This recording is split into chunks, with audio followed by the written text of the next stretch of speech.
Oh, whoa. How's it going? Didn't see you there. What would you like today? Latte, mocha, tea. Oh, what's that? You trying to cut down on waste? No worries. I'll save you the sleeves later. The main thing I want to talk to you about is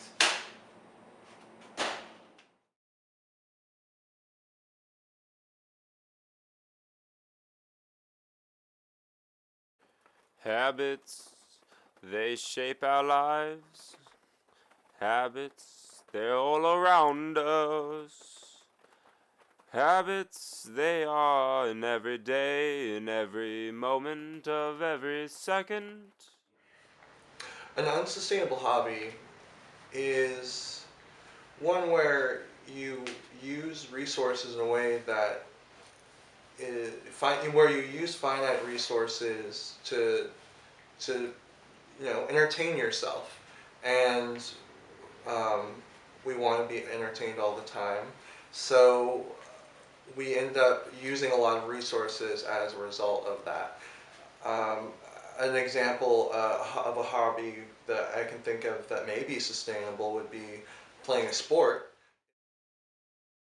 Frames and stories matter because they are important in shaping how people understand the world around them and what needs to be done about it. In order to change how they understand the world, people need to change the frames or stories through which they view the world. This is an example of the value system that the forestry department holds. One of the main principles I want to point out is that the forestry department recognizes interconnections of sustainability.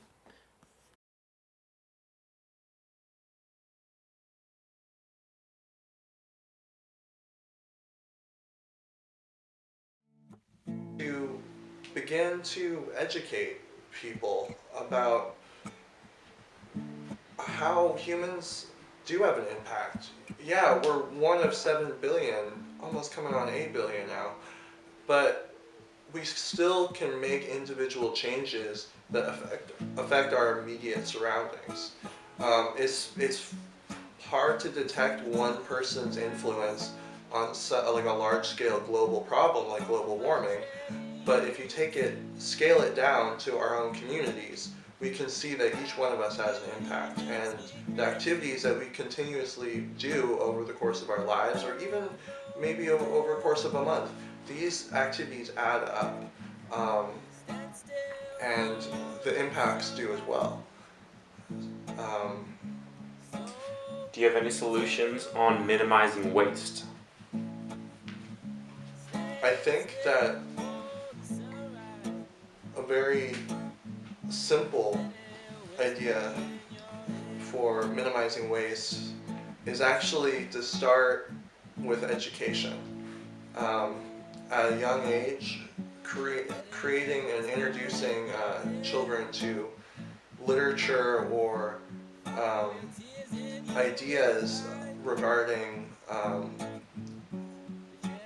how their scale on Earth, and how it's not humans first all the time. We're on a rock that's floating in space, and everything is trapped here.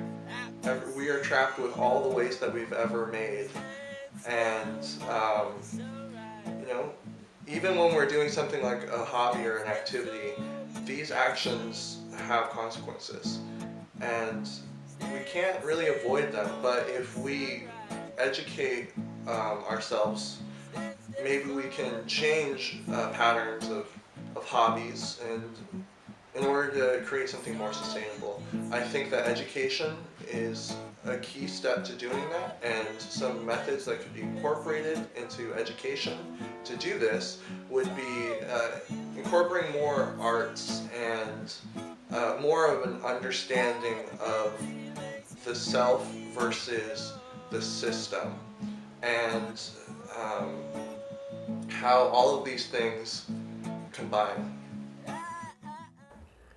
Our collective actions can build the better future we can imagine, by Naomi Klein.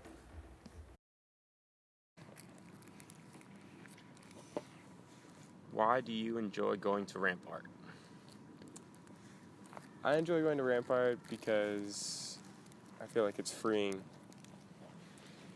Physically, I can be having a hard day physically or emotionally, and I can go there and just kind of hop on my skateboard and do what I want to do.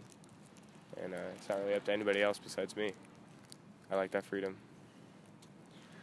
When does an individual sport become a community-based space?